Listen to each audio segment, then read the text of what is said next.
On the westernmost point of continental Europe, the country of Portugal occupies an area of more than 92,000 square kilometers.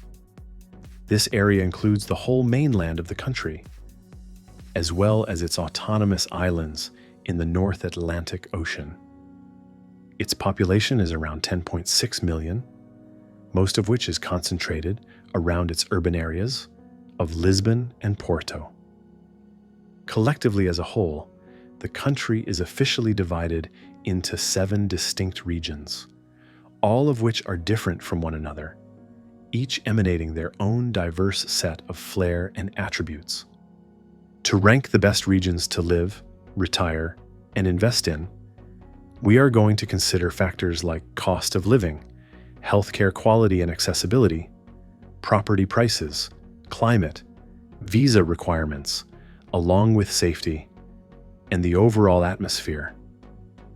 But all of these regions have one thing in common, which is a combination of beautiful landscapes, rich culture, and friendly locals. Due to its favorable climate, high levels of safety, and great infrastructure, the country as a whole has elevated on the global stage as one of the most sought-after destinations for expats, retirees, and investors alike. There are different kinds of visa programs set in place for moving to Portugal. Most prominent ones include the D7 and D8 visa, which is targeted towards passive earners, retirees, and digital nomads. While those seeking to invest, its D2 and Golden visa are ideal for entrepreneurs and investors. So with all that in mind, here are the best regions of Portugal to live, retire, and invest in. Number 7, the Central Portugal region. One of the least visited and explored region of Portugal, Central Portugal, also known as Centro, stretches from the Atlantic coast to the Spanish border. Despite being the second largest region of the country, its population is estimated to be around 2.2 million, most of which is based around its cities of Aveiro, Guarda, and Coimbra. Due to its sheer size, there is a vast variety of terrains and microclimates here. Right around its western edge, you'll find golden sandy beaches and picturesque fishing villages, while the interior is characterized by rolling hills, verdant forests, and majestic mountain ranges. Not many people tend to relocate here. The pace of life is very slow here, and usually language can be an issue here, as not many people, mainly in its rural outbacks, speak English. Hence, basic understanding of Portuguese is mandatory for those seeking to settle here. The main benefits of moving here is its low cost of living. As a matter of fact, living expenses, even its major cities, and the coastal towns such as Nazaré, is far less than anywhere else in the country. Besides, living expenses price for real estate are also the lowest here. A 3-bedroom villa is usually listed for $280,000, whereas a 1-bedroom apartment is listed for just $75,000. In terms of connectivity, the region is highly connected by train, buses, and a vast road network, so getting around is very convenient. The climate varies throughout the region. The seaside typically remains sunny and humid, while the interior parts can be colder in winters and host a couple ski resorts. In general, if you want to experience the true Portuguese culture, Centro can be the best bet, as its local markets still play a central role in daily life.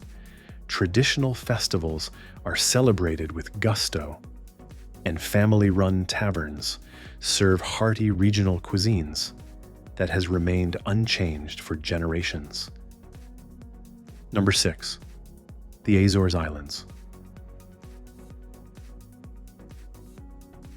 The autonomous region of the Azores are located approximately 1,500 kilometers away from mainland Portugal. It is basically an archipelago made up of 9 islands that are divided into 3 groups. These groups are the Eastern Group, which includes São Miguel and Santa Maria, the Central Group comprising of Terceira, Graciosa, São Jorge, Pico, and Faial, and finally the Western Group made up of Flores and Corvo. Internationally, the islands are connected via São Miguel Airport, with daily direct flights from Europe and North America, while locally, all the islands are linked via ferry and road networks. Not many people relocate to this region. Its current populace of 250,000 people are concentrated in and around the main island of São Miguel. Basic facilities and services are available here. However, the healthcare system is still not on par with mainland Portugal. Basic checkups can be done, but retirees and expats with major healthcare needs will have to make frequent travels to mainland for emergencies. Though living costs remain nominal, even with high level of imports, fresh produce is still cheaper. On the contrary, property prices are considered cheap, with average selling price for a cottage with some extra land goes for as low as $180,000 to $240,000 US. Number 5. The Alentejo region. The largest region in Portugal by landmass, Alentejo is made up of splendid beaches, rugged landscape, golden plains, rolling hills, and some of Portugal's best wineries. Its wild and historic characteristics combine grand Roman and Moorish ruins with medieval dwellings, whitewashed villages, and Baroque cities such as Évora and Porto Alegre. Living costs are quite low here. In its main city of Évora, a monthly budget of just $1,500 is more than enough to enjoy a comfortable life. Price for rent, utilities, and services are the lowest, as fresh produce is considered the cheapest, especially in its local farmers' markets. On the flip side, life remains slow here. There's not much to do here. City folks will have a hard time even in its major cities, as the overall vibe is chill and relaxed, while those seeking peace and tranquility will flourish in Alentejo. In terms of real estate prospects, it's a great place for those seeking to buy land, mainly farmsteads, homesteads, and manor-like homes in a rural setting. On the downside, some modern-day services are still lacking behind. But then again, one can easily go for a day trip to nearby Lisbon or to the Algarve to avail services like healthcare. Number 4. Porto in the North region. The northern region of Portugal, which includes the city of Porto, is the most populated region with more than 3.6 million inhabitants. This region includes the Douro Valley and part of the mountainous areas surrounding it, and can be divided into 2 major zones. Firstly, there is the coastal area, which includes the Porto metropolitan area and all its satellite cities. The other area, through which the River Douro runs, bristles with mountain ranges and is called Tras os Montes. It starts in the city of Villarreal and extends northwards and eastwards as far as Spain. It is a rugged area where nature is relatively wild.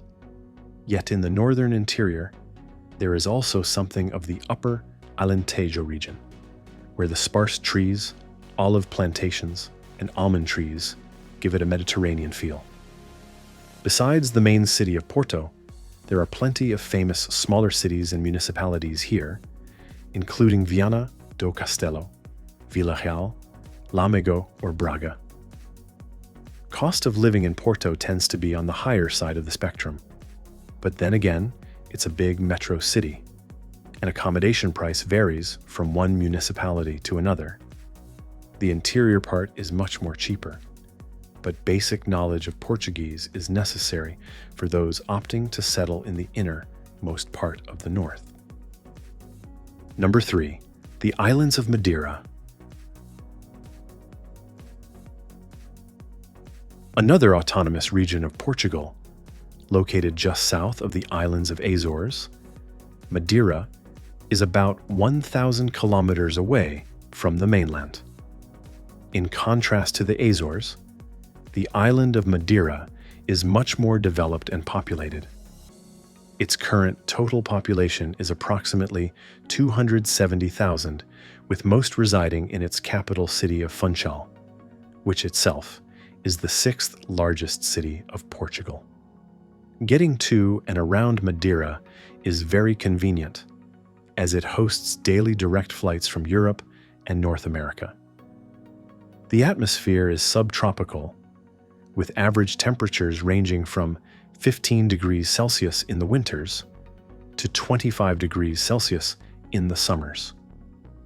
This moderate climate allows expats and retirees to enjoy outdoor activities throughout the year. Moreover, it is frequently lauded as one of the most beautiful and unique islands in the world, all thanks to its stunning volcanic landscapes, lush greenery, dramatic cliffs, and unique hiking trails, making it a popular choice for nature lovers and adventurers.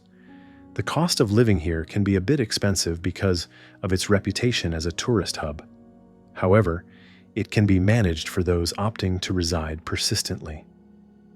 Buying retirement property on this island is also very lucrative, with a wide variety of options, including apartments, villas, and houses in various locations across the island, ranging from coastal areas to rural and mountainous regions.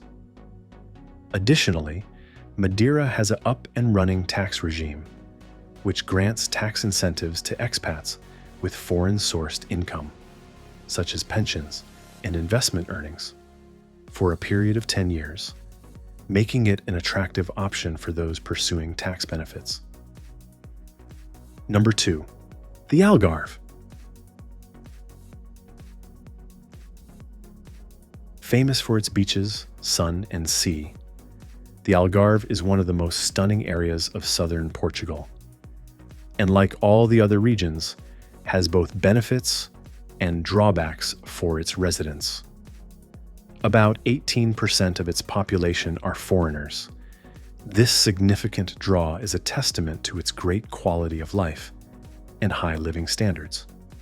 Due to its high appeal, the cost of living and property prices in and around its major towns like Albufeira, Faro, and Lagos are higher in peak tourist seasons, though most couples comfortably live on $2,500 to $3,500 per month, including rent, utilities, food, transport, insurance, and some leisure.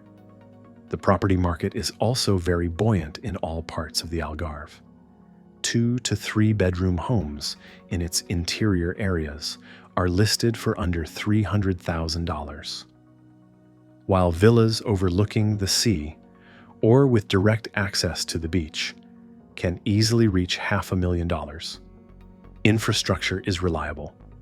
However, rural areas may have limited public transport, but overall, connectivity is decent. In short, most of the local expat and digital nomad communities thrive here, with co-working spaces, great internet, beaches, golf courses, and lively cultural events like the Silves Medieval Fair. And on the first spot is Lisbon and the Tagus Valley. The Portuguese capital is the dominating city in this region, and the rest of the region surrounds the banks of the Tagus River. The region is subdivided into the Grande Lisboa subregion, north of the Tagus, and the Setúbal Peninsula subregion in the south. Besides the main city of Lisbon, notable towns and cities located in this area include Setúbal, Sintra, and Cascais. It is the most well-developed and visited region of the country. This is all because of the capital being the main point of interest. Living expenses in this region vary throughout, even just in the capital city, Lisbon. Recent prices are quite different from district to district. But all in all, a monthly budget of $2,800 is more than enough to live rather lavishly in this region. Property prices, though, are very high. Average home price in Lisbon can easily exceed $600,000. But bargains can be had further away in its rural parts. All things considered, the region has everything one needs: an excellent healthcare system, international job opportunities, vibrant cultural life, reliable infrastructure, and easy access to beaches and green spaces, making it ideal for those seeking a cosmopolitan yet relaxed Portuguese lifestyle. Thanks for watching. If you find this video informative, be sure to leave a like. If not, then leave a dislike, and don't forget to subscribe for more amazing content.